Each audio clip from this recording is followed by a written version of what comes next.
The human seat was empty before I reached it. I noticed it the moment I walked into the grand convocation hall, late by 12 minutes because I had been buried in a Vorin transit dispute that refused to resolve itself, and seat 7 was empty. Not delayed, not temporarily vacant, just empty, in the way that something is empty when no one is coming.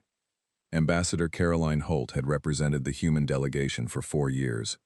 She was the kind of diplomat who made other diplomats feel disorganized simply by existing. She arrived early to everything. She prepared thoroughly for every session, filed her materials in advance, and never once in 4 years had she simply not appeared without explanation. I checked the attendance board. No proxy filed, no notice of absence, no message flagged for the chair. Nothing. My assistant S, a young Vorin who had been with my office for 2 cycles, glanced up from his notes when I leaned over, and told him quietly that the human delegation had not logged in. He looked at seat 7. He looked back at his notes. He said they would probably come. They did not come. The session ran 7 hours, and I could not concentrate on most of it. Somewhere in the 4th hour, during a water rights debate between 2 mid-tier species, Prel of the Vorin delegation laughed and said the humans were staging something dramatic over a procedural outcome they disliked, that they would be back within 20 rotations once they had gotten whatever attention they were after. The comment landed well in the room. I did not laugh. I could not explain why, at the time. That was 43 standard rotations ago. No human diplomat returned to the hall after that day. No ambassador. No proxy. No junior staff member standing in for a superior. The human delegation vanished from the grand convocation hall the way a light goes out, and what remained was a clean placard, and a polished chair, and a blank space in the attendance record where a name used to be. After 3 rotations, the council's administrative office sent a formal inquiry. The response came from a man named Oliver Webb, 26 years old, working entry-level correspondence at the human delegation's staff office. His message was polite and precise, and told us nothing at all. The delegation was in an internal review period. They would be in touch about future scheduling. We sent another inquiry. Oliver Webb replied again with the same language in a different sequence. The 3rd inquiry received no reply. After that, silence. Prel maintained his theory through all of this with the comfortable certainty of someone who has never been wrong about anything he paid close attention to. The humans were making a point. They would return. I remember thinking he was almost certainly right.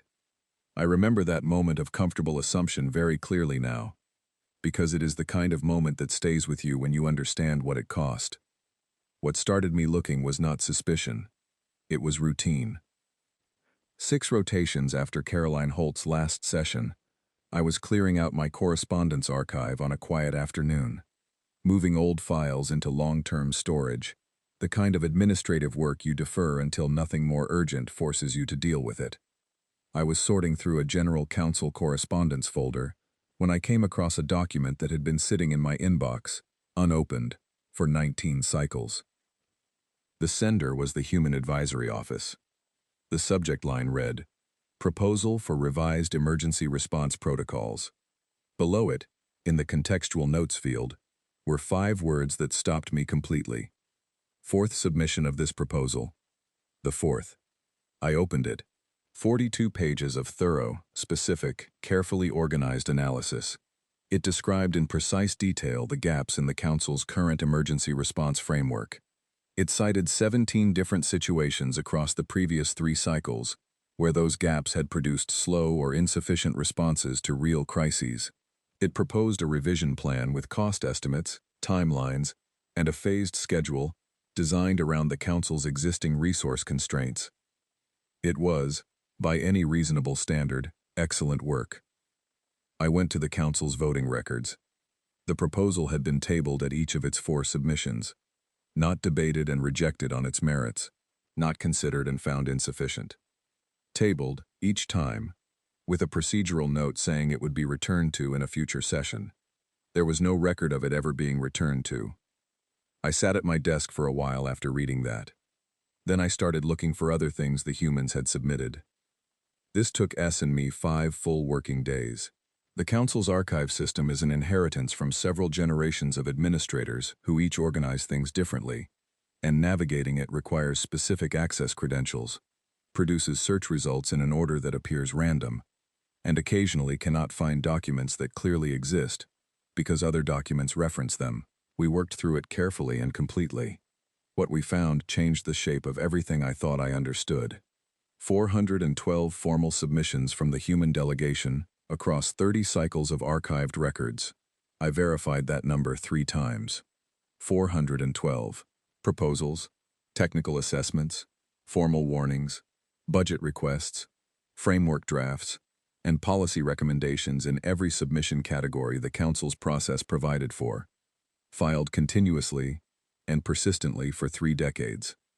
There were proposals for updated infrastructure maintenance scheduling, 12 technical reports on the condition of the galactic communications relay network in the outer sectors, filed over 9 cycles, each one more urgent in its language than the one before it. A comprehensive proposal for a shared emergency medical supply network that would have cut crisis response times by an estimated 40%, submitted in Cycle 14, tabled, resubmitted in Cycle 17, tabled again, and then abandoned in the records. Formal requests regarding the Kreth sovereignty's border movements, filed first as 6, then growing over 12 cycles to 17 total submissions. The most recent sent 2 cycles before Caroline Holt's final session. 17 requests about the Kreth, across 12 cycles, not one resulting in a formal council review. At the end of the 5th day, S found a memo in a misfiled folder, 2 pages, addressed to the council chair's office, sent 2 cycles before Caroline Holt's last session. It described the council's structural failures by name and by proposal number. It said the delegation had used every mechanism available to them over many cycles without receiving substantive engagement on any of it. It requested a formal meeting with the chair to discuss a path forward. It said the window for reform remained open but was narrowing. Below the formal text, below Caroline Holt's signature, in a slightly smaller typeface, was one additional line. It read like something she had added at the very last moment before sending, because she was a person who still believed the right words might reach someone. It said, "We are not leaving because we gave up on this institution. We are leaving because we can no longer pretend that staying is the same thing as being heard." I found no record of a response to that memo, no acknowledgement in the chair's correspondence log, no note in any file indicating anyone had read it. The last document we found in our search was a single-page list, filed under a budget archive heading so plain that S had almost scrolled past it. It was headed Internal Infrastructure Review, Human Advisory Contribution. It contained 47 items.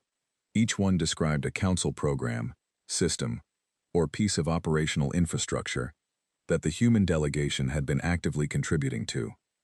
Funding, technical staffing, logistics coordination, maintenance support, direct service provision. I read that list to the end. Then I read it again. Some items I recognized immediately. Several I had to look up. A few I had not previously known existed. By the end of the second reading, I understood what the empty chair in the Grand Convocation Hall actually was. Not a protest, not a political performance.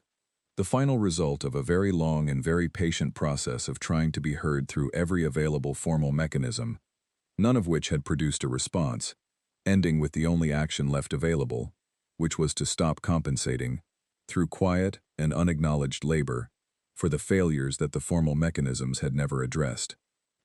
The bill was coming. I could feel it before I knew what it would contain.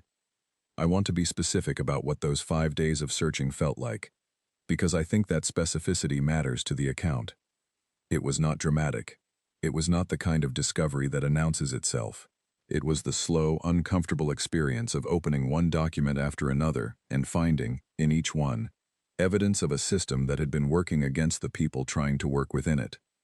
The relay network reports were the ones that stayed with me most during those 5 days. The first of the 12, filed in Cycle 9 of the archived records, was measured and professional in its language. It described degradation patterns in sectors 4 through 11, provided comparative data from prior cycles, and recommended a maintenance review within 2 cycle periods. The language was the language of a technical report that expects to be read and acted upon. The 12th report, filed in Cycle 18, was different. Not in its conclusions, which were the same conclusions amplified by 9 additional cycles of development, but in its tone. It was still professional, but it was professional in the way that someone is professional when they have decided that professionalism is all they have left, that the substance has been exhausted through repetition, and that the only remaining option is to keep the form correct in case someone finally reads it. I read the 12 reports in sequence and watched that shift happen across 9 cycles of technical documentation.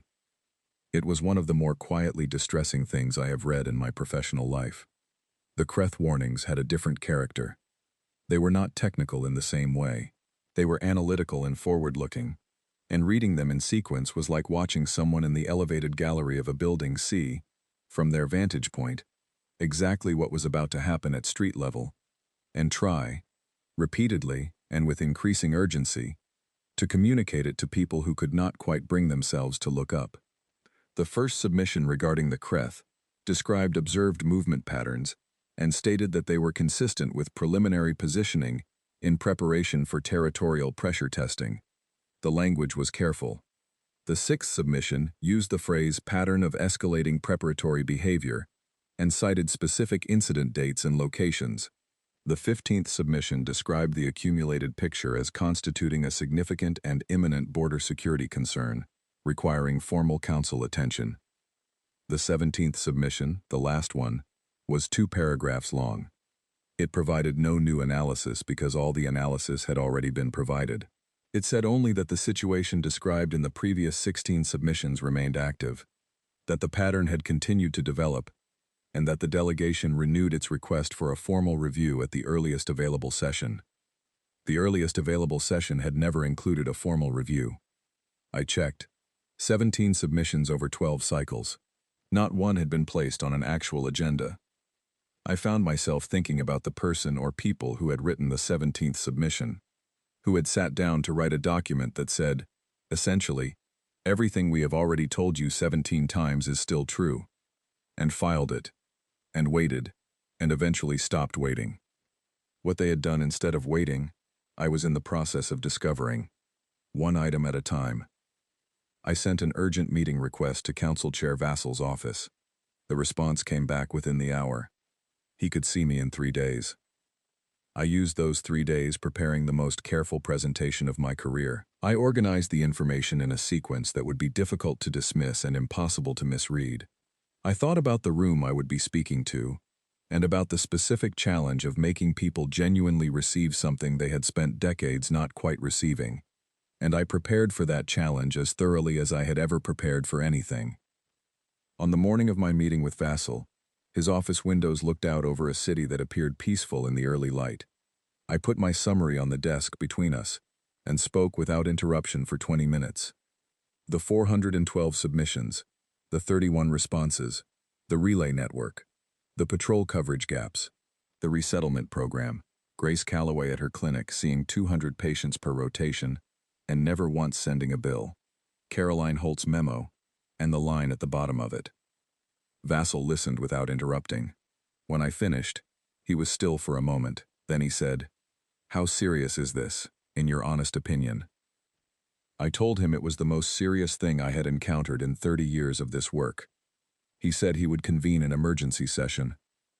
I walked back out through his door and stood in the corridor without moving for a while. The building continued its ordinary operations all around me.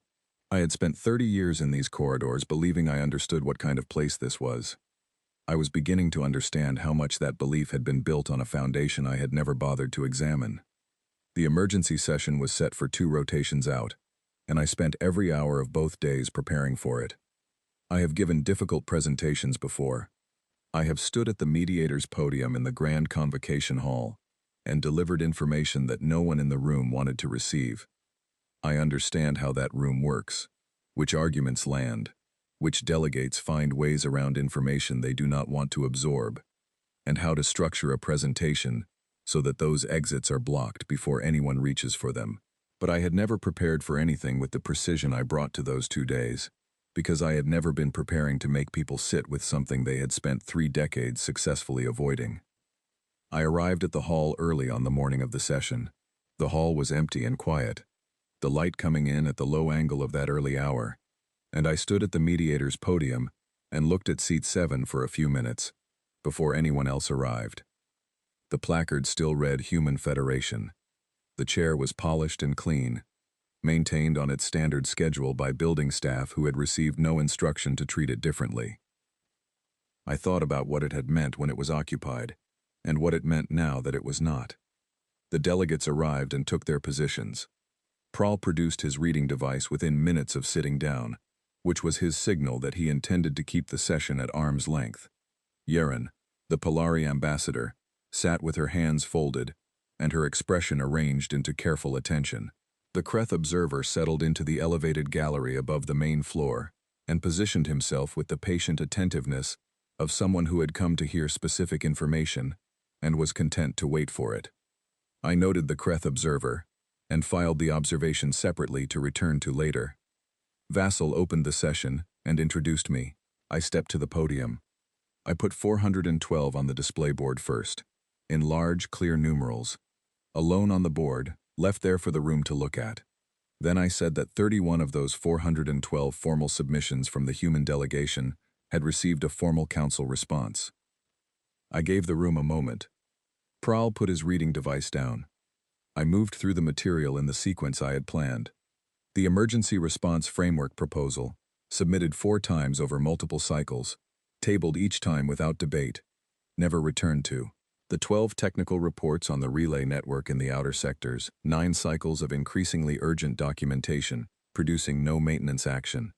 The 17 formal submissions about the Kreth sovereignty's border activity, filed over 12 cycles, each one logged and set aside without a formal review being initiated. Then I moved to the infrastructure list. I had made a deliberate decision during preparation that this section required the full texture of its specifics. When you give a room the shape of a problem without its details, the room experiences the general outline and keeps its comfortable distance from the actual weight of it. I did not allow that. I gave each of the 47 items in full, describing what it was, what the human contribution had been in practical operational terms, and what the absence of that contribution was producing or would produce. The Communications Relay Support Framework for Sectors 4 through 11, 20 cycles of human technical staffing and operational maintenance, documented only as a single line in a budget filing submitted by a technical officer named Peter Doyle, described as a collaborative arrangement under a cooperation agreement that had expired 14 cycles ago and had never been renewed. The relay nodes in those sectors were degrading. Engineering estimates placed significant multi-node failure within 60 rotations at the current trajectory. The outer rim patrol coverage. The Council maintained an official patrol schedule for the border sectors. The schedule appeared adequate in the documentation. It accounted for approximately 40% of the patrol activity that was actually occurring. The remaining 60% had been provided by human vessels under a standing military authorization, without formal agreement, without announcement, for 12 cycles. Not because anyone had asked, because the humans had seen the coverage gap and filled it. The Dorami Resettlement Processing Program, funded at intended levels for 4 cycles, then budget reduced by 60% when the Council's priorities shifted. The program had continued operating at near original capacity despite the reduction. Administrative reports attributed this to improved efficiency. The efficiency was an 11-cycle human financial contribution from the delegation's trade surplus allocation, appearing nowhere in any document that Council administrators routinely reviewed. I paused between items throughout the presentation, not for dramatic effect, to prevent the information from flowing past the room as a continuous stream that could be survived by not fully stopping on any single piece of it. Then I came to item 47. A human medical officer named Grace Calloway, stationed at a Council relief post in the Dorami resettlement zone. Formal designation, liaison observer. Actual work, documented in the post's own administrative records over 8 cycles. Direct medical care to approximately 200 patients per rotation, because the Council's own medical staffing at that post had never reached the levels its operational guidelines required. And the people who needed care were there, and she was there. and the work therefore needed doing. No bill submitted, no reports filed that would have surfaced what she was doing to anyone reviewing things from the council's end. She appeared in the post's records as a constant background presence, the way permanent furniture appears in administrative notes, named without comment or explanation because she had simply always been there. She left the post 14 rotations ago. The clinic's records since her departure showed a 63% reduction in patients seen per rotation. The post administrator had filed a staffing assistance request, 6 rotations after she left. The request was logged in the council's medical bureau. Its status was pending review. I looked around the room and said, "The humans did not do these things to create leverage. They did not involve themselves in our systems in order to engineer the situation we are now facing. They did these things because the work needed doing, and no one else was doing it. They were doing this work while simultaneously filing formal requests through every channel available to them, asking the council to take responsibility for these functions itself, asking us to function the way we were supposed to function. We did not respond, so they kept doing the work. And then, after many cycles of this, they stopped attending sessions and stopped answering our communications, and now we are discovering, one item at a time, what they were quietly holding up while we were not paying attention." Prahl made the argument I had expected him to make, in the tone of someone who had prepared it carefully. The humans had chosen to involve themselves in council systems without formal authorization. They had not disclosed the full extent of that involvement. They had timed their departure for maximum disruptive effect. The logical reading of the evidence, he said, was that this had been deliberate strategy. I told him I had considered that interpretation seriously. Then I told him about Grace Calloway. 8 cycles, 200 patients per rotation. The bill that was never sent. I said, there is no strategy in that. There is a person who saw work that needed doing and did it. That is what I found across all 47 items on this list. And those people, for 3 decades, filed formal requests through every available channel, asking the council to join them in doing this work. We did not join them, so they stopped.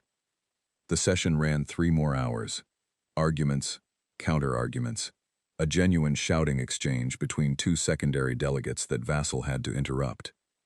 Yaron asked the most practically focused questions of any delegate in the room, concentrated on the relay timeline and what we actually had available to address it. I gave her precise answers. At the close of the session, Vassal called for a formal response committee and asked me to chair it. As the room emptied, I looked up at the gallery. The Kreth observer was gone. He had left quietly at some point during the latter portion of the session. He had been present when I described the relay vulnerabilities. He had been present when I laid out the patrol coverage gaps. He had been present when I mapped, in comprehensive detail, exactly what the council's defenses looked like with the human presence removed. He had taken everything he came for and left without a word. I turned off the display board. On it I had left Isoperov. The walk from the Grand Convocation Hall back to my office after the emergency session took longer than it should have, not because of distance but because I stopped twice in corridors without being sure why I had stopped. The second time, outside the Document Services office on the 3rd floor of the administrative wing, I stood for a moment and looked at the notation above the door that said, Council Archive Access, and thought about 47 items, and the list they had come from, and what it meant that the list had been filed 11 cycles ago and had never been reviewed by the Council's own infrastructure office in all the time since. It was filed correctly. It was properly categorized. It sat in an archive that was accessible to anyone with standard administrative credentials, under a heading that was clear enough once you knew to look for it. The problem was that no one who would have understood what it described had known to look for it, because the document had been submitted to a general inbox and logged and filed without anyone recognizing that its contents described a significant structural situation. The Council had not failed to notice the 47 items because the information was hidden. It had failed to notice because the institution had not been organized in a way that required anyone to notice. And when you are not required to look at something, the human tendency, and the Voron tendency, and the tendency of most organized beings who have other things to do, is to not look at it. That was the thing I kept returning to as I stood in that corridor outside the Document Services office. Not the malice of it, because I did not think malice was the explanation. the institutional structure of it. The way a system that is not designed to surface certain information reliably will not surface it, regardless of the quality or the urgency or the accuracy of the information itself. S found me still in the corridor when he came looking for me 10 minutes later. He did not ask why I was standing outside the document services office. He told me, in the practical way he managed information when he could tell I was occupied with something else, that 3 delegation representatives had sent messages requesting briefing sessions, and that my office had 2 other pending items from before the session that had not yet been addressed. I told him to schedule the briefings and that I would attend to the other items in the morning. He nodded. Then, after a pause, he asked whether I was all right. I told him I was thinking about filing systems. He said that sounded like a reasonable thing to think about, given the day. It did not sound reasonable, but it was what I was thinking about, and he was generous enough not to push it further, as the final visible image, a map of the outer sectors showing the patrol coverage that human vessels had been providing, outlined clearly. The outline covered the entire border zone adjacent to Kreth sovereignty territory. I walked out of the empty hall and thought about how long 14 rotations actually was, and how much planning could be done in 14 rotations by people who had been given a comprehensive assessment of the opportunity in front of them. The first infrastructure failure came in 31 rotations, not the 60 my engineering estimate had projected. The estimate had been built on assumptions about baseline maintenance levels that turned out not to reflect reality. The human technical framework had been compensating for a gap between how the relay network was supposed to be maintained and how it had actually been maintained for years, and in the framework's absence, the gap produced results faster than any model built on the false baseline could have calculated. Sector 7's secondary relay node went dark over the course of 4 hours. 6 inhabited systems lost full communications capability in that time. The engineering team that reached Sector 7 found a node that had been operating beyond its tolerance thresholds for what they estimated was several cycles. The components that failed were not on our standard maintenance checklist, because the checklist had been written for a system maintained at specification. The human technical framework had been maintaining the functional result despite the deficit. With the framework gone, the deficit became real, in the way deficits become real, when they can no longer be compensated for. The repair was manageable. That was not the problem. 23 other nodes existed in varying degrees of the same condition. We had known this as an abstract fact since my presentation. We knew it now in the concrete, specific, immediate way that comes when something is actively failing while the response team is still assembling. 3 rotations later, the Kreth Sovereignty sent 3 vessels into the Naren Corridor. The Naren Corridor was contested space managed for 40 years through an informal arrangement sustained by consistent patrol presence from both sides. Every proposal to formalize this arrangement had been tabled. In practice, it had held, because patrol presence made it hold, and because the human component of the Council's patrol presence in that stretch had been, for 12 cycles, far larger than the official record reflected. 3 vessels became 6, then 9. Slow, deliberate movement in numbers that had not been there before, at a moment when the mechanism that had historically made their presence there impractical no longer existed. The response committee convened. A delegate named Saul asked whether we should activate the standard border response protocol. The protocol was well designed, drafted by the human delegation's security advisory team 11 cycles ago. Its opening procedure required a coordination signal through the emergency relay network to mobilize the designated regional response fleet. The emergency relay network ran through Sector 7. Sector 7 was offline. The regional response fleet for the affected area was 3 vessels, all overdue for equipment maintenance that had been deferred through successive budget cycles. I told the committee I would have an options assessment ready the following morning. I dismissed the session and sat alone in the empty room for a while. I was thinking about the Kreth observer in the gallery, sitting through my presentation of relay vulnerabilities and patrol coverage gaps, and the precise timeline of the human departure that had left both exposed. I was thinking about 14 rotations, and how long that actually was when you were planning something. I was thinking about 17 formal warnings filed by Caroline Holt's delegation about the Kreth, across 12 cycles. and about what those warnings had described.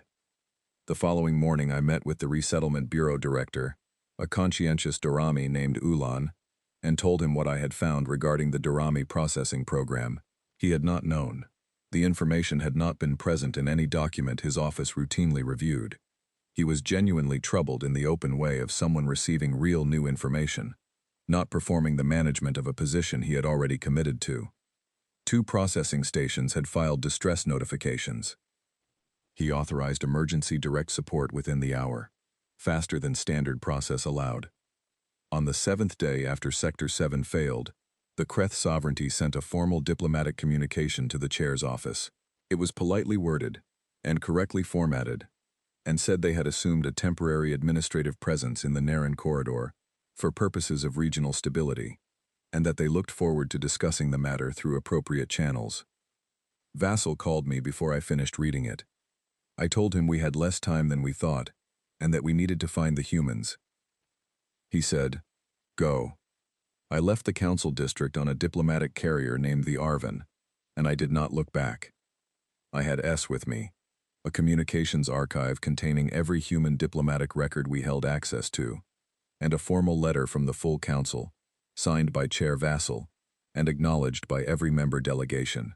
I had written most of that letter myself and had spent more time on it than on almost anything I had written in 30 years, because I understood that what it said, and how it said it, would determine whether the people who read it believed it was real or treated it as one more piece of institutional paper.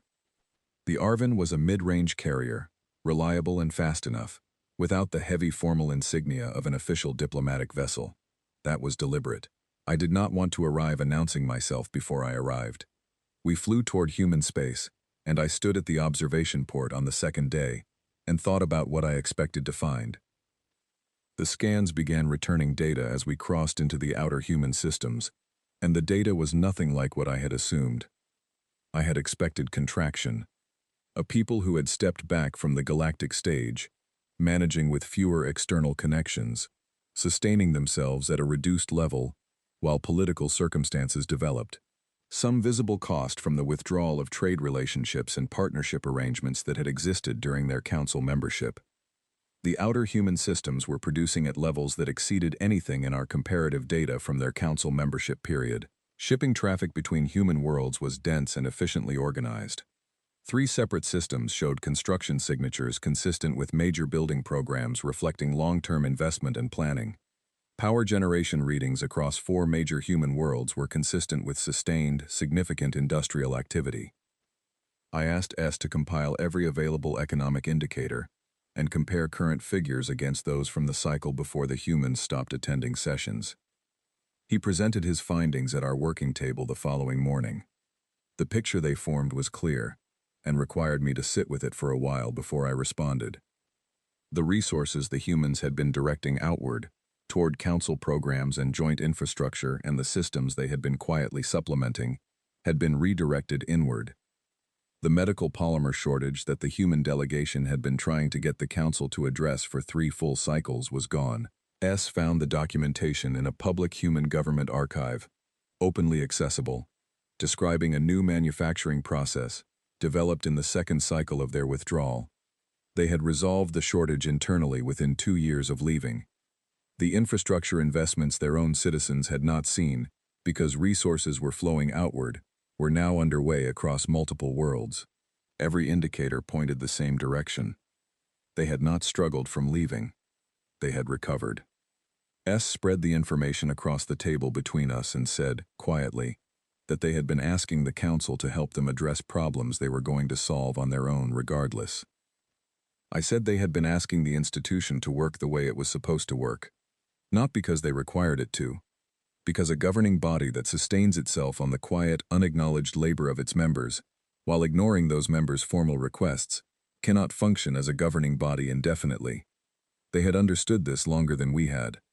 S was quiet for a moment. Then he said that they had been supporting the council at cost to themselves while the council dismissed everything they formally submitted. I said yes. The response to our contact request came from an office I had not previously encountered in our records, the Department of External Inquiry, signed by its director, a woman named Margaret Osei. She was available at Lismore Station, a civilian administrative hub at the edge of human space, easily reached from either side of the boundary. The meeting would be informal and exploratory. No collective decisions had been made. Lismore Station was built into the side of a planetoid and was smaller than I had pictured. Functional, well-maintained, with wide observation windows looking out on a field of ice formations drifting in the gravity of a distant star, catching and scattering its light in slow patterns that moved across the interior dock surfaces as the formations rotated. We were the only council vessel in the bay. I noted this without drawing conclusions from it. Margaret Osei met us in a plain room, with a long table, chairs, and a window with a view of the ice field. She shook my hand in the human manner, offered tea, and sat down across from me with the composed stillness of someone who had spent a long time learning to hold strong feelings without letting them direct the conversation. She looked at me directly and asked why I had come personally. She said it was a genuine question. The letter explained what the council wanted. She wanted to understand what I wanted. I told her about item 47, about Grace Calloway and the Relief Post Clinic, and the 200 patients per rotation, and the bill that was never sent. I told her I had spent 30 years in council work believing I understood what the institution was, and that one entry in a budget archive had made me understand I had been fundamentally wrong about something. I told her I had come in person because a formal delegation was not the right instrument for what I needed to say, which was that I was sorry, and that I believed the council could be something different from what it had been, and that I was not certain those two things were sufficient, but they were where I had to start. She listened without interrupting. When I finished, she was quiet for a moment. Then she said, that was a more honest answer than she had expected. She poured more tea, and we talked for 4 hours. She was precise and direct, and never unkind, and she did not pretend the situation was simpler than it was. She described the Civic Assembly's ongoing internal discussion about the council, and what relationship with it, if any, served human interests. She said the decision would be the Assembly's to make, through its own process, on its own timeline, and she would not try to compress it. She named 2 conditions. The first was a genuine constitutional reform process, initiated by the council itself, not managed or overseen by humans but real in all the ways that mattered. Independently arbitrated, documented with full transparency, no predetermined outcomes protecting the existing arrangement of power.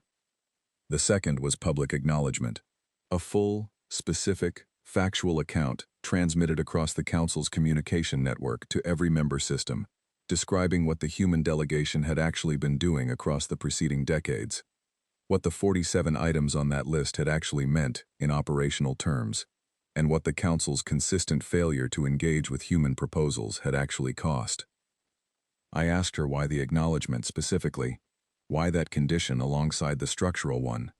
She said, because other species in your council have also been raising concerns and being ignored. They need to know that their experience is real, and that someone has finally seen it. The humans were not the only ones trying to be heard. We were better resourced and therefore able to sustain the compensatory work for longer. But we were not unique in being dismissed. Your council needs to understand that clearly. That was larger than I had anticipated and entirely right. I asked whether, if both conditions were met, humanity would consider returning to full membership. She said she could not answer that on behalf of the Assembly, but she said they had not stopped caring about what happened in the galaxy they lived in, and that caring about something and permanently turning away from it were 2 different things. She said they would stabilize the immediate situation, the Naren corridor, the relay network, the processing stations. Once, not as leverage and not as a transaction, but because living beings were at risk, and the Kreth moving through the Naren corridor was a problem for everyone, including humans. But if the council used that assistance to buy time and return to the previous arrangement rather than genuinely reform, then whatever they did in the near term would be the last contribution they made, not from anger, from the understanding that nothing would have changed, and there was no value in acting as though it had. At the door, as S and I were leaving, she paused. She said Grace Calloway had heard about this meeting and had asked about it. She said she hoped things improved. I did not produce adequate words. so I said nothing, and I think that was the right choice. I walked back through the docking bay and stood at the observation port of the Arvin for a long time, watching the ice formations drift in the light of the distant star, before I asked Doss to take us home. The journey to Lismore Station gave me more time to think than I had had in the weeks prior, and I used it in ways that were not always immediately productive but were, I believe, necessary. I thought about Oliver Webb, the 26-year-old who had written the careful, uninformative responses to our inquiries. I had looked him up when his name first appeared in the correspondence, and found a recent graduate in an entry-level position, the kind of role that handles routine correspondence, so that people with substantive work can focus on it. When the human delegation decided to leave, someone had made a deliberate choice about how to handle the incoming inquiries from the council. The choice they made was to route them to Oliver Webb, not to a senior policy officer, not to anyone whose presence in the correspondence would signal that the response was important, to a young man with polite language that said nothing, deployed precisely and repeatedly. I had read this choice, in the early weeks, as evidence of dismissiveness. The council is asking serious questions and you send an entry-level staffer's form reply. But on the Arvin, flying toward Lismore Station, I understood it differently. The human delegation had spent 4 years with Caroline Holt, filing formal submissions and formal warnings through every available channel. None of those submissions had been acknowledged in any substantive way. The institutional message, delivered consistently across dozens of interactions over many cycles, was that the quality and substance of what the humans sent did not matter, because it was not going to be read or acted upon regardless of who sent it, or how carefully it was composed. Oliver Webb was the delegation's institutional answer to that institutional message. If what you send does not matter, then who sends what you send does not matter either. It was not dismissiveness. It was a mirror held up at arm's length.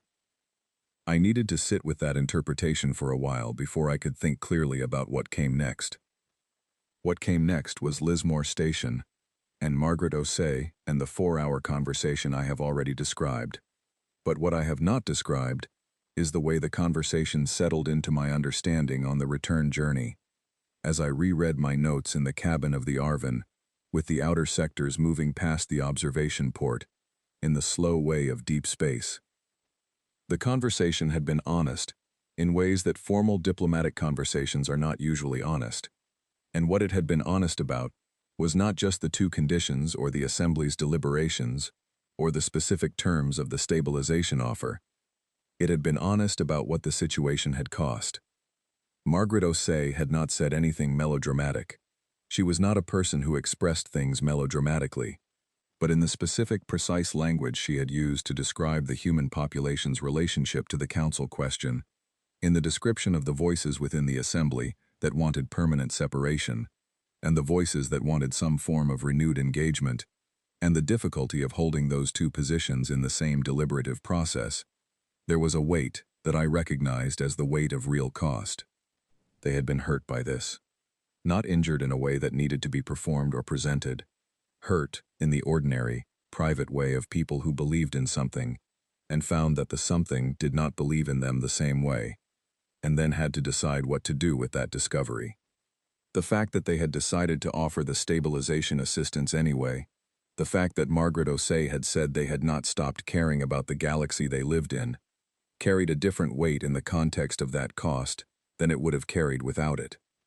I wrote in my notes on the second day of the return journey that the council had been given something it had not earned, and that the question of whether it would earn it going forward was the most important open question in the next several months of my professional life.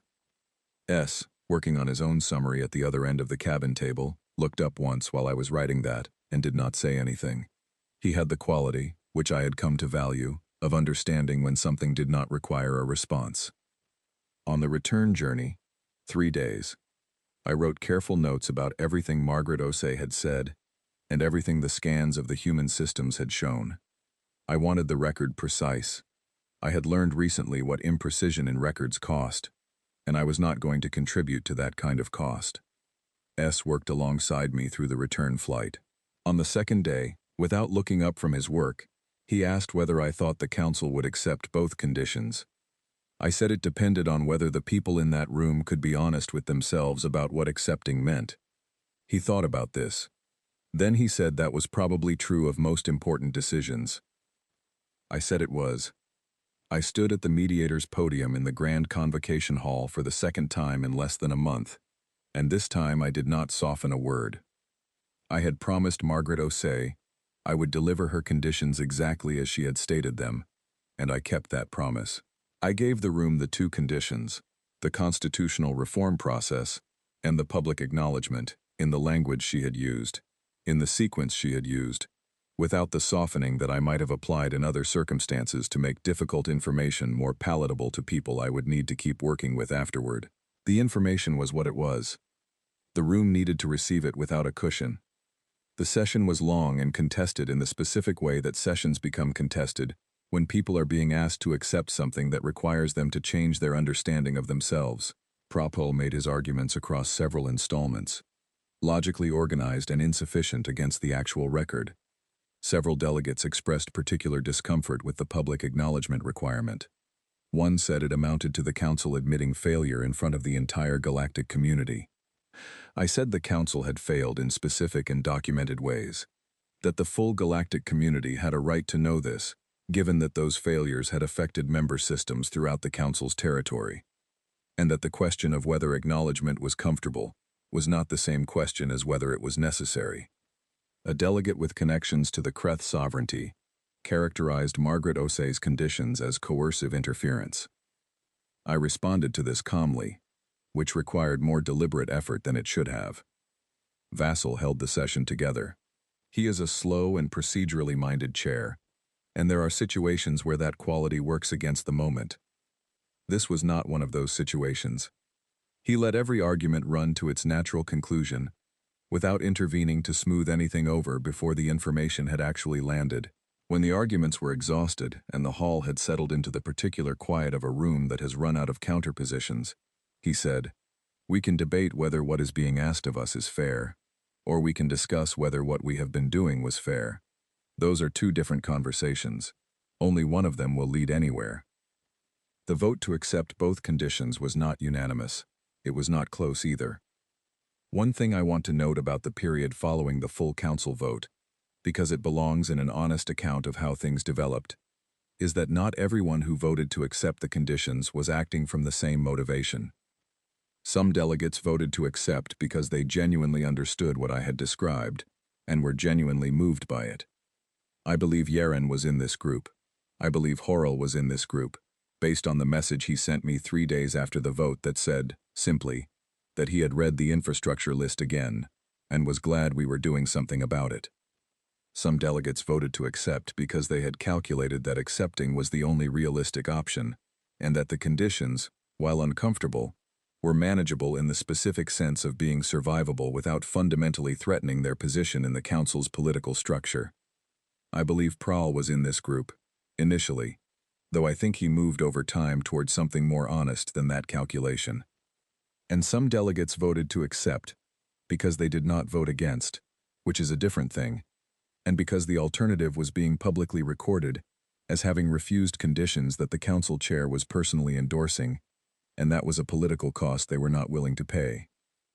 I make these distinctions not to judge the motivations, but because they mattered for what happened in the weeks that followed the vote. The delegates who were voting from genuine understanding were the ones who showed up to the acknowledgement document editing sessions with substantive contributions and minimal obstructionism. The delegates who were voting from calculation were the ones whose representatives showed up to those sessions with proposed qualifications that needed to be declined, and the delegates who had voted not to vote against were largely absent from the editing process altogether, which had the practical effect of not requiring me to spend time on them, but which also meant that when the document was finalized, some of those delegates would look at it and find it more extensive than they had anticipated. I prepared for that. I knew the acknowledgement would read harder to some people than the vote to accept had suggested, because the vote had been relatively abstract and the document was specific. I had conversations in the week between the vote and the start of the editing process with several senior delegates, reminding them of what we had committed to and why, and what it would mean to produce a document that honored that commitment rather than performing it. Not all of those conversations were comfortable. That was appropriate. The one that I found most significant was not with a senior delegate, but with a member of the council's administrative staff, a mid-level records officer who came to see me one afternoon, apparently on her own initiative, to tell me that she had read the account of the 47 items and wanted me to know that she had been filing the human delegation submissions for 11 cycles and had not known, until the emergency session, what they contained or what their status was.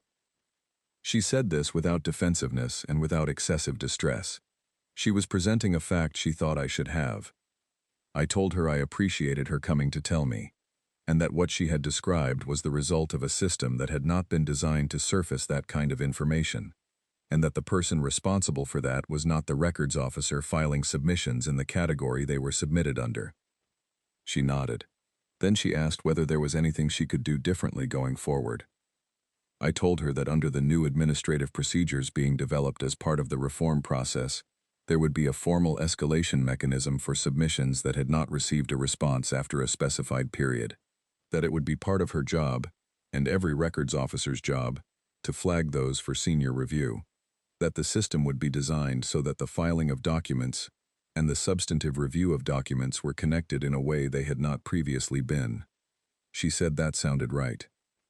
She left, and I made a note to include that specific mechanism in the Reform Committee's first working agenda, which I had been preparing. The note was already on a draft list, but I moved it to the top. The public acknowledgement document took 2 full weeks to finalize. Every word required agreement across the member delegations. I wrote the core sections myself and held the specific details in place through the editing process. The count of tabled proposals was in the document. The 47 items were in the document, described with the same specificity I had used in the emergency session.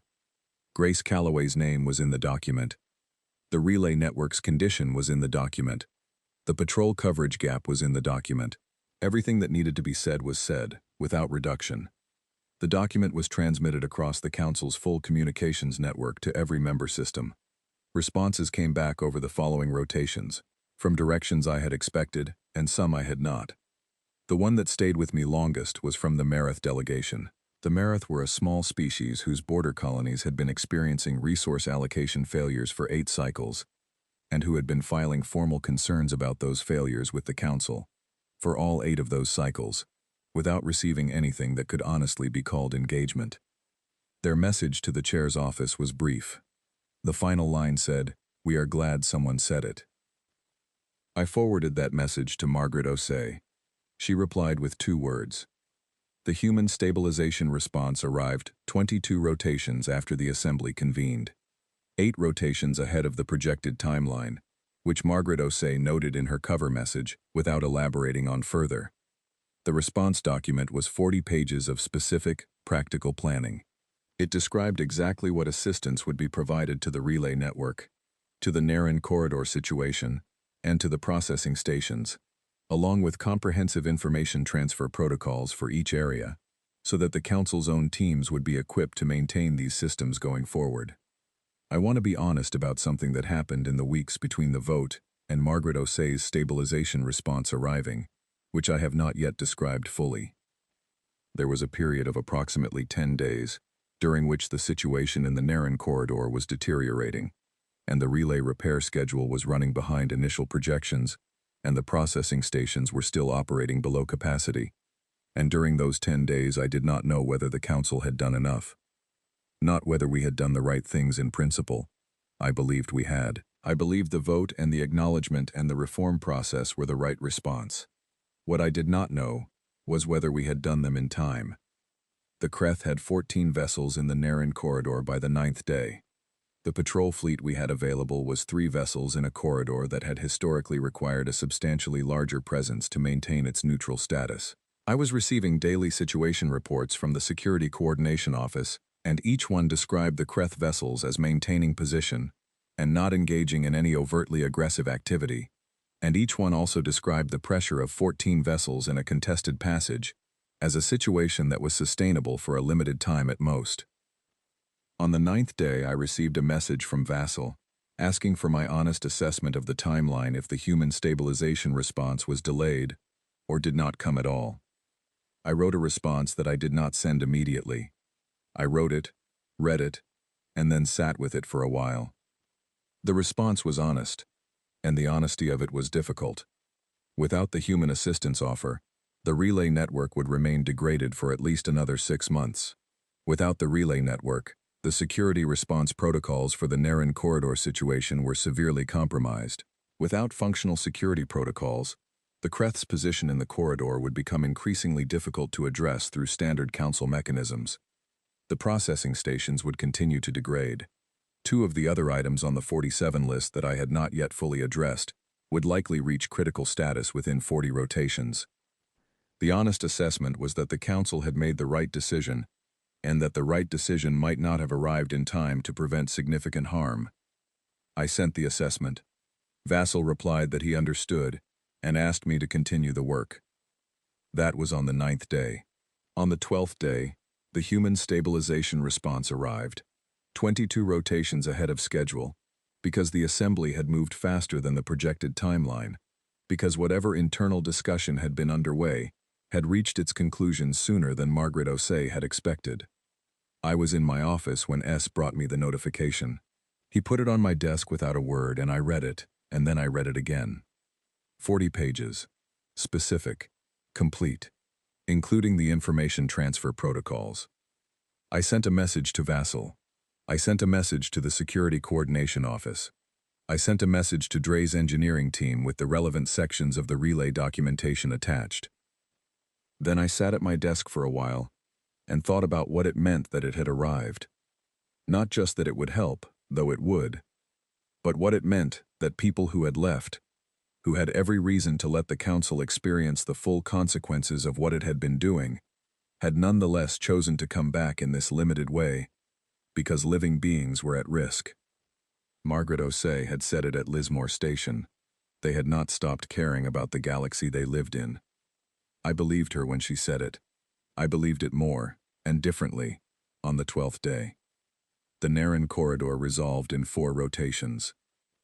Human vessels appeared in the corridor in numbers, and with an organizational precision that communicated everything necessary, without requiring any formal statement.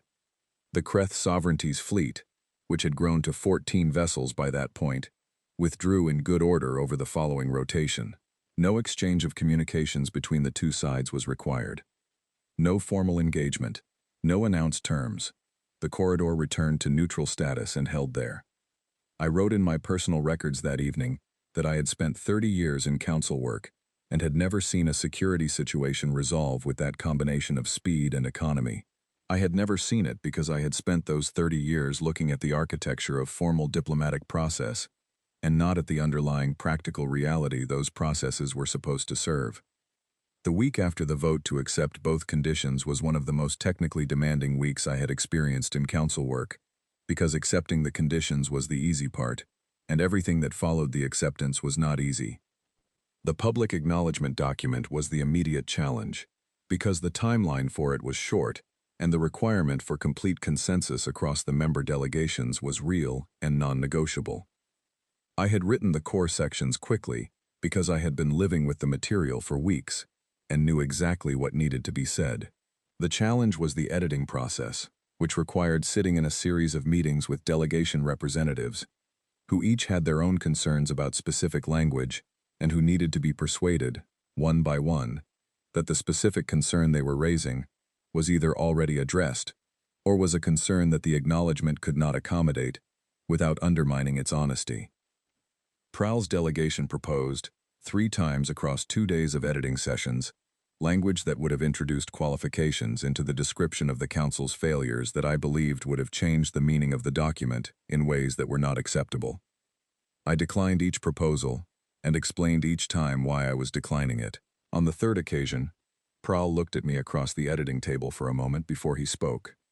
He said, "You understand that this document is going to be read by species that have members who sit in this council, and that what it says about the council's record is going to affect how those species think about their participation here." I said that I understood that.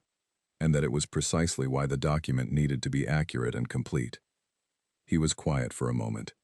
Then he said that he was not arguing for inaccuracy. He said he was trying to understand whether the document I was proposing was designed to create genuine change or to produce a record of accountability that satisfied an external demand without producing anything structural. It was a fair question. It was the sharpest question Prahl had asked me in the entire preceding period, and I told him so. I told him that the acknowledgement was one of two conditions, not the only one, that the structural change was the constitutional reform process, which was the other condition and which was already being planned. That the acknowledgement was not a substitute for structural change, but a prerequisite for it, because you cannot change something you have not agreed to look at directly, and that the Marath and the other species who had been trying to raise concerns through formal channels for years deserved to have someone say, publicly and specifically, that what they had experienced had been real, and that the council understood what it had produced. Prahl was quiet again for longer this time. Then he said that he did not object to the document in principle, that he had concerns about implementation that he wanted to raise through the appropriate committee structure, and he withdrew the third proposed qualification without further argument. I found that exchange more significant, in retrospect, than it felt at the time. The acknowledgement document went out to every member system on a standard transmission day, bundled with the regular council communications package in a way that made it impossible to miss and easy to find in the archive. I had insisted on that. It was not sent as an attachment to a cover message. It was its own document, with its own header, addressed to the council community. The Marath message came back 4 rotations later. There were others, from species I had not expected to hear from, several of which described situations that paralleled the human experience in ways that were not identical, but were recognizable. Species that had been filing concerns for years and receiving no substantive response. Species that had been quietly filling gaps in council programs because the programs were not adequately resourced and the people affected by the programs were real. Species that had concluded, variously, that they were not being heard, or that being heard was not something the council's structure made possible, and that had adjusted their behavior accordingly. Reading those messages over the course of the week that followed the transmission was one of the more important things I did during that period.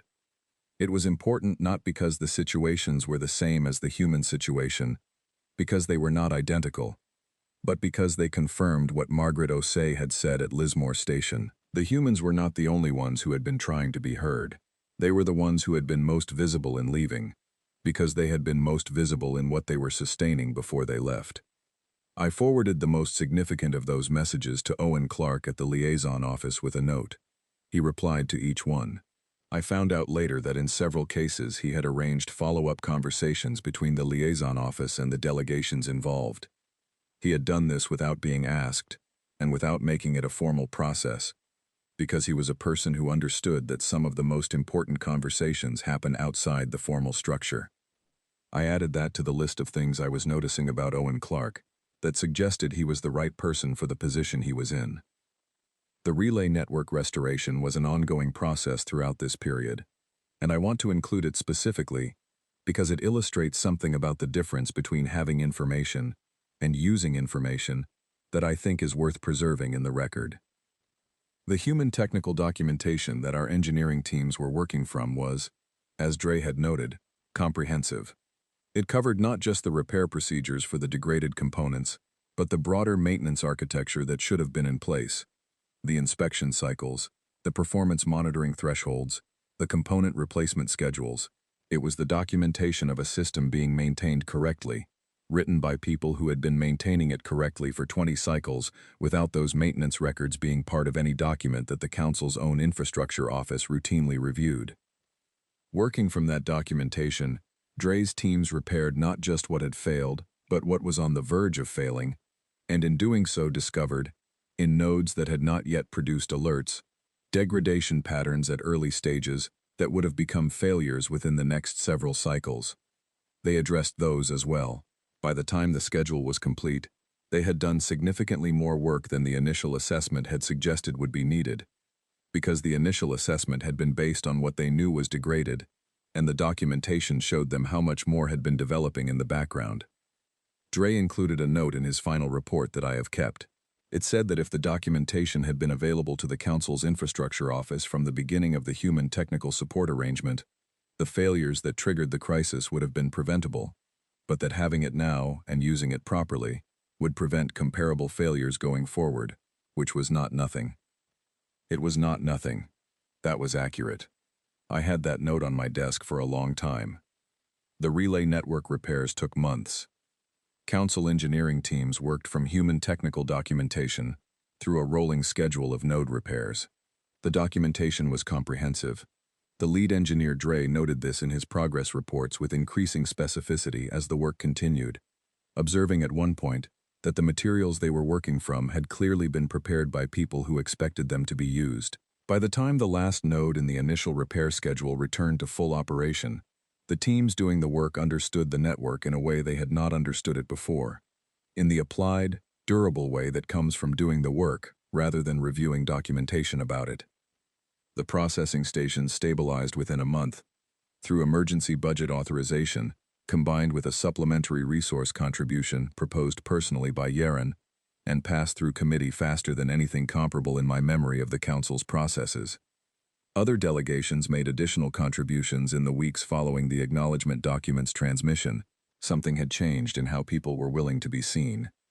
The tendency toward waiting for circumstances to force the minimum necessary action was not gone, but it had been interrupted, and the interruption had produced something real.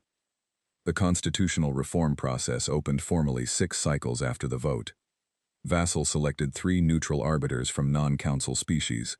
The first working session produced a scope document longer and more substantive than the opening documents of any comparable process I had seen in 30 years of council work.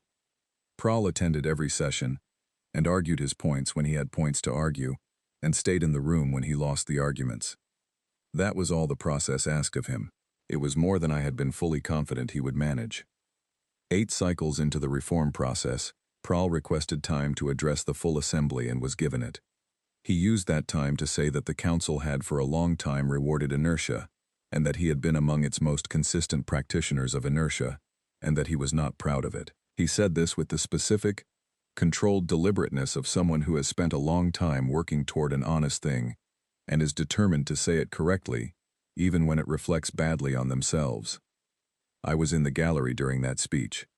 I found myself looking away near the end of it, which is not something I normally do during sessions in that hall. The Human Liaison Office opened in the administrative wing shortly after the reform process began. 3 staff members, a communications center, a comfortable room on the eastern side of the building with windows facing the city. The director was a man named Owen Clark, who had an apparently genuine and unlimited interest in actually knowing the people he was being introduced to. He spent his first week in the building finding every senior official he could and introducing himself, and the introductions had the quality of someone who intended to remember the conversations rather than simply complete a checklist. Owen Clark and I began meeting for coffee every few weeks. This became a habit I found I looked forward to in a simple and uncomplicated way. He updated me on the liaison office's work. I told him what I could about the Reform Committee's progress. We talked about other things as well, about history and about institutions, and about the particular difficulty of changing systems that have settled into their shapes over a long time. He had thought carefully about most of the things I had thought carefully about, and had useful perspectives on them. He mentioned Grace Calloway in one of our early meetings. He had visited her on Aldenmere, he said. She was well. She had a garden and a community clinic where she volunteered twice a week. She had asked about me when she heard about the meeting at Lismore Station. I asked what she had said. He smiled. He said she had asked whether I seemed like someone who was sleeping adequately, because from the photograph she had seen of me in a council communications brief, I looked like someone who was not. I laughed, which surprised me. A genuine laugh, the kind that arrives before you have decided to produce it. The reform process moved at the pace that serious reform moves, which is not fast, and is not comfortable, and is not the pace that the people who need it most want it to move at. There were setbacks.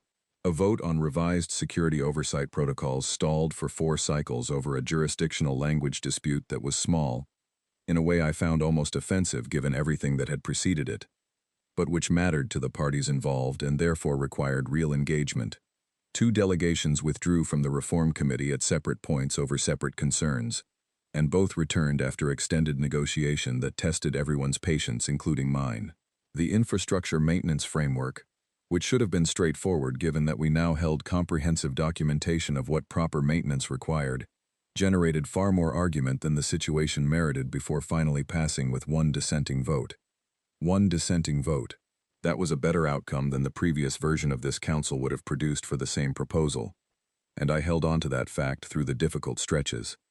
The relay network reached full operational status in the 11th month of the repair schedule. Every node in the affected sectors was operating at specification for the first time in longer than anyone on the engineering team had been in their current positions. Dre's final report included a summary paragraph stating that the network was in better condition than at any point in the previous 20 cycles, and that the documentation protocols established during the repair process would prevent comparable degradation from developing without detection in the future. I kept that report. I kept several documents from this period that I did not strictly need to retain, because I had spent enough time discovering the cost of records not being kept well to understand exactly what they were worth. The Marath delegation submitted a formal proposal in the cycle following the relay restoration. It established a structured early warning mechanism through which member delegations could raise systemic concerns to a dedicated review body with a guaranteed response timeline. It was well designed and clearly informed by the specific experience of having concerns go unanswered over a long period of time. It passed on its second submission, which felt like meaningful progress. Owen Clark attended the ceremony when that proposal passed. He sat in the back of the room without speaking during the proceedings, but he was there, and I noticed him. We had coffee the following week, and I asked what had brought him. He said he had been keeping a list of things that indicated the reform process was real rather than procedural, and the Marath proposal passing was on the list. I asked how long the list was getting. He thought about this. Then he said it was getting longer. Something in the way he said it made me think of Caroline Holt gathering her notes at the end of the last session she ever attended, walking out of the grand convocation hall through doors I had walked through 10,000 times. I had thought about her often during this period. I had tried to understand what she must have felt walking out that day, whether she was sad or resolved, or something that did not have a simpler name, whether she had looked back at seat 7 as she went out. I decided she had not because she had stopped caring, because she had already decided, and she was the kind of person who, having decided, moved. The Kreth Sovereignty submitted a formal inquiry about observer status at the Council, 18 months after the Naren corridor situation resolved. The inquiry was processed through proper channels, reviewed over several months, and declined on grounds that were specific and documented, and explicitly left open to revisitation if circumstances changed. Vassal managed the process himself. The Kreth Sovereignty's diplomatic office replied acknowledging the decision. That exchange, ordinary as its form appeared, would not have happened that way 2 years earlier. The framework required to produce it had not existed before. I noted this in the documentation I was beginning to prepare for my successor, because I wanted the record to contain not only the failures and what they had cost, but also the specific, granular evidence that something was actually changing. My final year as senior mediator was busy with work that felt qualitatively different from the busyness of the previous 30 years. Not the volume, the direction. Things were moving towards something rather than producing the same landscape in each successive cycle. And the difference between those two kinds of movement is significant and not always easy to sustain. I prepared a complete historical account of the 43 rotations, beginning with Caroline Holt's last session and ending with the current moment. And I placed it in the Council's formal archives under a heading chosen to make it findable by anyone who was looking. I wrote it in the specific, detailed way of a person who wants a record to last and to be genuinely usable by the people who read it after them. I put Grace Calloway's name in that document. I put Oliver Webb's name in it, the 26-year-old who had written the careful, uninformative messages while the situation developed around him, and whose name deserved to be in the record for that reason. I put the number 412 in it, and the number 31, and I wrote about the gap between them in the way it deserved to be written about, which is with full and specific understanding of what that gap had produced. I put Caroline Holt's final line in the document. I included it in full, without reduction, in the document that would sit in the Council's formal archive alongside the session records and the infrastructure assessments and the engineering reports and everything else from this period. We are not leaving because we gave up on this institution. We are leaving because we can no longer pretend that staying is the same thing as being heard. The document was long. I did not shorten it. On the morning of my last day, I did one final thing before I went to the Grand Convocation Hall. I went to the Council's record archive, and I looked up the entry for the Human Delegation's 47th item, the item about Grace Calloway. I found it in the same misfiled folder where S had found it months before, still sitting under the same budget heading, still attached to the same internal review document. The entry had been accessed 11 times since I had discovered it, which meant that the people who had been working on the acknowledgement document and the Reform Committee's background research had found it as well. 11 accesses in several months for a document that had sat untouched for 11 cycles. I closed the archive and walked to the hall. I had been thinking, during the final weeks, about what it meant to hand this work to someone else. My successor was capable and thorough, and had been briefed fully on everything that had happened and everything that was underway. She understood the reform process and the liaison office, and the relationship with the human delegation, and the history of the 43 rotations. She was ready. What I could not give her was the specific quality of having been in the room when the emergency session happened, of having stood at the mediator's podium and watched Prahl put down his reading device, of having sat at the small table in Lismore Station while Margaret O'Say described the internal assembly discussions with the kind of honesty that required something from the person receiving it, of having read the Meredith message and understood, in a way that the words themselves did not fully contain, what it had meant to the people who sent it to have someone finally say it. Those things lived in a person's understanding in a different way than they lived in a document, and no document I could write would transfer them. The best I could do was write clearly enough that the document was useful to someone who had not been there, and I believed I had done that. What the document could not do, the account of this period and the lessons it contained, and the reforms that were underway, was guarantee that the lessons would be retained. Institutions have short memories. They have structural short memories, built into the way they organize information and train new staff and relate to their own history. A lesson learned at significant cost can become, within a generation of personnel turnover, a fact about the past that is acknowledged without being understood. I had written the account the way I wrote it because I wanted to make that as difficult as possible. I had been as specific as I could be. I had used names and numbers and dates. I had described item 47 in full, and had included Grace Calloway's specific patient numbers and the specific status of the assistance request that had been pending review when I found it. I had included Caroline Holt's final line, because it was the kind of sentence that is hard to read quickly and move past, that requires you to stop on it, and stopping on it was what I needed future readers to do. I do not know whether it will be sufficient. I know it is what I was able to do, and that it was done carefully, and that the record exists in a place where it can be found. That is what the work allowed. Owen Clark had coffee ready when I stopped by the liaison office on my way out of the building. He had known it was my last day, and had made the coffee and set it on the table by his window without making anything of it, which was characteristic of him. I sat with him for 20 minutes and we talked about small things, about the city outside the window and about a history volume we had both been reading, and about the ice formations at Lismore Station, which I had described to him once, and which he said he intended to see when he next made the journey to human space. At the door, I thanked him. He said there was nothing to thank him for. I said there was quite a lot to thank him for, actually, but that I would leave the complete list for another time. He smiled and said he would hold me to that. I walked out through the eastern door of the administrative wing, into the bright morning, carrying nothing but the notebook I always carried, and the knowledge that the work was continuing without me, in the hands of people who understood what it was for. On my last day as senior mediator, I arrived at the Grand Convocation Hall before anyone else.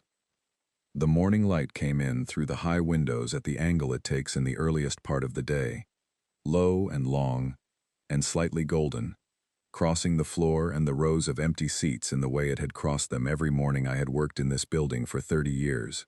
The hall was empty, and the quiet had the quality of a space that has held many different things and is in the process of being something new.